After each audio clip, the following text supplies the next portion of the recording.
Fala, carequetes e carequitos! Careca hoje voltou acompanhado do espírito da treta, porque de vez em quando um debatezinho é sempre bom, né? Ah, careca, vai falar de política? Esse não é um canal de nerdice? Cara, o cantinho do Xavier significa que aqui é meu lugar pra falar de tudo que eu gosto. Então tem quadrinhos, filmes, animes, religião, esoterismo e política.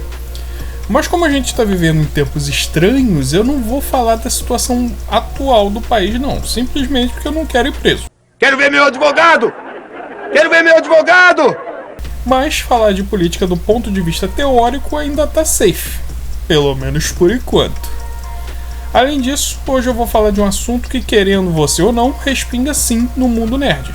Aliás, respinga não, tá encharcando o mundo nerd mesmo. Por que os jovens nerds gostam tanto do socialismo? Por que esse regime e sistema econômico que já se mostrou tão nocivo e catastrófico tem um poder de sedução tão grande entre os jovens? E, consequentemente, uma penetração no mundo nerd. Então, como o Carex acredita na recompensa do mérito e da capacidade individual, recompense-o com seu like, se inscrevendo e comentando. Ou então eu vou te mandar para um gulag. Vai!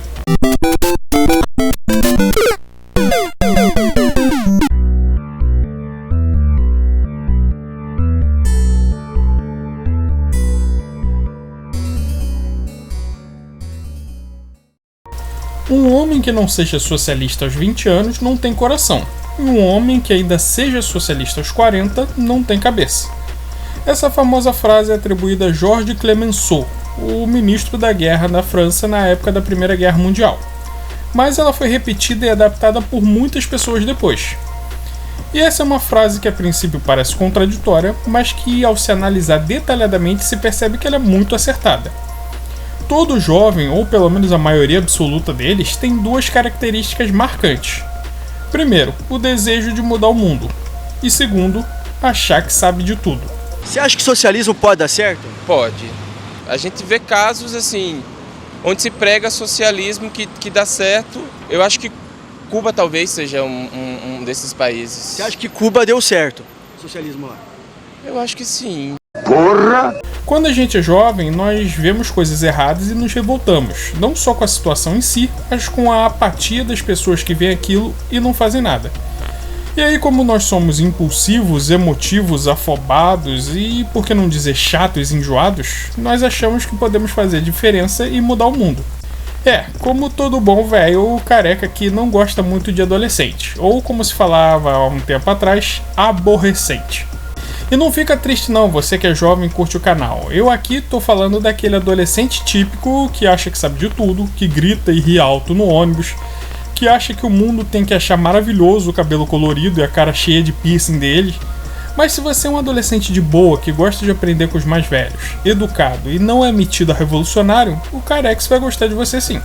Até porque se você for assim, eu não vou nem te ver como adolescente, mas como um jovem adulto mesmo. E também eu duvido muito que os chofens do tipo revolucionários de cabelo colorido assistam meus vídeos, né? Mas enfim.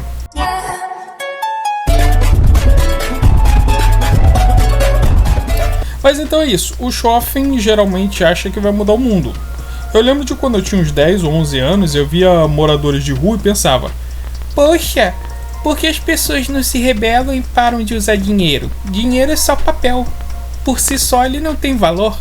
Se os donos dos mercados começassem a distribuir comida e ninguém mais usasse dinheiro, não haveriam mais pobres. E do alto da minha genialidade eu pensava: será que só eu penso assim? Será que ninguém mais chegou a essa conclusão? Sim, pequeno careca, só você, porque ninguém mais é tão burro desse jeito. Você parece burro! Ei, mas é burro! Nunca vi uma pessoa burra desse jeito, cara! Nunca vi! E em minha defesa eu era uma criança, na verdade. Pior é que tem gente que tem essas conclusões depois de velho. Mas então, a frase do começo do vídeo se refere a essa vontade de mudar o mundo que o jovem tem. Ela geralmente vem da empatia com o próximo, da revolta que ele tem com o que ele considera errado. Só que quando a gente vai ficando mais velho, a gente passa a entender que o mundo é algo absurdamente grande e absurdamente antigo. E que além de dificilmente você conseguir mudar alguma coisa nele, as coisas geralmente não são como você pensava que fosse de verdade. Ah, careca, mas os jovens realmente são capazes de mudar o futuro. Eles serão os futuros presidentes e legisladores e bababá, bababá. Nem me fala disso, que só de pensar que o mundo vai estar na mão dos jovens que se preocupam com linguagem neutra, isso já me dá coisas. Sim, quando ele crescer, o jovem pode mudar o mundo sim, mas sendo ele jovem, muito dificilmente isso acontece. Porque ninguém leva jovem muito a sério, e mesmo que ele tenha um discurso sensato, a maioria dos adultos só vai olhar pra ele e pensar: ah, é um jovem. Vou escutar capapi, porque eu sou jovem. Cala a boca! Silêncio! Não, careca, tem jovens capazes de mudar o mundo. Olha Greta, olha Malala, olha sei lá mais quem. Bom, primeiro que essas aí não estão mudando porcaria nenhuma de fato. Mesmo com a exceção da Greta, as indústrias continuam a todo vapor e mesmo com todo o empoderamento da Malala, o terrorismo tá aí mais forte do que nunca. Sem contar que essas meninas se encaixam no próximo ponto que eu quero abordar, que é a dos jovens fantoches. Sabendo que o jovem sempre quer mudar o mundo e que eles vão ser a futura geração dos líderes, os governos, entidades financeiras e grupos ideológicos que ditam o pensamento do mundo usam esses jovens como marionete para influenciar outros jovens. O jovem é emotivo, os seus hormônios estão fervilhando e por isso a reação deles a tudo é muito mais intensa do que a dos adultos. Por isso eles são ótimos agitadores. Porque, pelo menos em teoria, a sua atitude energética contaminaria os outros jovens como eles e até seria capaz de tirar os adultos da sua apatia. E isso até funciona por algum tempo. É só lembrar de como muita gente do seu dia a dia ficou impressionado com a Greta na época ou teceu enormes elogios a Malala. Mas respostas emocionais são sempre temporárias. Ninguém consegue ficar animado, revoltado ou empolgado com algo por muito tempo. Pelo menos não ninguém normal.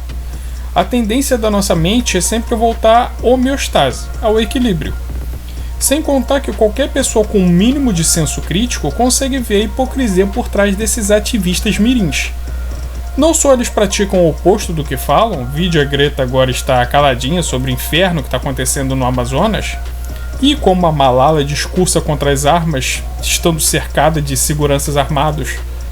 Sem contar que é de conhecimento geral que essas crianças são bancadas por idosos multimilionários, que esses sim têm o poder e a inteligência de conseguir mudar alguma coisa no mundo. Ah, careca, então você acredita que as pautas como aquecimento global, feminismo, direitos de minorias são todas patrocinadas por uma elite misteriosa? Que teoria da conspiração maluca! Meu amigo, uma simples googlada faz você saber que a educação, investimento e, por que não dizer, o treinamento desses jovens vem todos de fundações privadas. E toda fundação privada tem donos multimilionários. Toda teoria da conspiração só é teoria se você não tiver como comprová-la. Nesse caso, tá tudo super documentado na internet. Mas e o mundo jovem nerd, careca? Por que a lacração e o socialismo está se infiltrando nele? Porque nem todo jovem tem vontade de militar, mas quase todo jovem joga videogame, vê série, filme e consome conteúdo nerd em geral. Então as mensagens de cunho progressista estão sendo enfiadas em todas essas formas de entretenimento para que o jovem as consuma e as absorva sem nem perceber. Funciona assim: se em todo jogo, filme, quadrinho ou série que o jovem consuma, o vilão for um cara branco, hétero e de direita, a imagem de um cara desse vai ficar sempre associada a algo ruim. Então, quando aparece um político ou uma figura pública famosa que seja branco, hétero ou de direita, automaticamente ele vai ser considerado como vilão. Isso por si só não funciona tanto, porque a maioria das pessoas que sejam normais sabem diferenciar a ficção da realidade. Por exemplo, na ficção eu acho Darth Vader irado, mas na vida real eu não acharia tanto. Na ficção eu fiquei a favor do Capitão América na Guerra Civil. Na vida real eu acho que pessoas com poder para destruir prédios talvez realmente não devessem ficar correndo por aí sem máscara, sem nenhum registro. Mas quando você tem toda essa massificação da imagem do conservador cristão branco e hétero como uma pessoa ruim aliada à mídia, aí o bagulho complica. Veja só o caso do Trump. O cara fez a economia dos Estados Unidos bombar, bateu recorde de empregos, inclusive foi um dos presidentes que mais tirou negros da pobreza de todos os tempos. Mas como falavam mal dele em qualquer site, jornal, programa, quadrinhos e até desenhos, a visão geral das pessoas é que ele é uma pessoa horrível, mesmo que a pessoa não saiba explicar exatamente o que ele fez de tão horrível assim. O que você fez? Estão sempre me culpando por alguma coisa. E enquanto essas grandes fundações e organizações se contentavam em apenas enfiar identitarismo e defesa das minorias no mundo nerd, agora eles estão radicalizando mais um pouco e abertamente tentando associar nerdice com socialismo e comunismo. Tá aí a CCXP desse ano que não me deixa mentir. Mas careca, peraí, lutar contra o racismo e o preconceito não é algo bom? Por que você é contra que minorias tenham mais espaço? Não, amigo, eu não sou contra que minorias tenham mais espaço. Eu sou contra que minorias sejam usadas como veículo político e que ao consumir uma história que dê espaço para minoria, você seja obrigado a consumir esquerdismo. Sabe venda casada? Quando você compra um produto e tem que comprar outro junto? É isso. Pega Aranha Verso, por exemplo. Na teoria é uma animação com um super-herói negro. Na prática, você tem apoio à criança trans, a Black Lives Matter, que é um movimento armado extremista e comunista. Eu costumo usar o exemplo do remédio na comida do cachorro. Quem tem cachorro sabe que geralmente eles não gostam de comer remédio. Então você amassa o remédio e mistura na comida que o bichinho come sem saber. Isso se você não tiver um monstrinho igual a Joyce, né, a minha cachorra, que come até pedra, mas aí é outra história. Mas então basicamente é isso. Você está consumindo esquerdismo, comunismo e socialismo misturado no seu joguinho e desenho. Mas careca, socialismo e comunismo são sistemas econômicos. O que isso tem a ver com trans, movimentos negros, feminismo e luta antirracismo? Então, aquele youtuber de esquerda que você costuma ver vai te dizer que isso é muito complicado, que tem todo um contexto, mas na verdade nem tanto. É bem simples, na verdade. Presta atenção. Basicamente, a esquerda prega que não deve haver diferença entre as classes sociais. Marx dizia que toda a história da humanidade é baseada na luta entre as classes, ou seja, faraós dominando escravos, reis dominando camponeses, ricos dominando pobres, etc. E basicamente a cada época e lugar sempre tem uma classe diferente dominando e explorando outra. Na época de Marx, eram patrões explorando trabalhadores. E para que haja justiça no mundo, segundo ele, os trabalhadores deviam se unir e tomar as indústrias dos patrões. Ou seja, a gente está falando de roubo de propriedade e violência aqui, ok? Não tem como passar pano. Marx falava claramente em revolta violenta.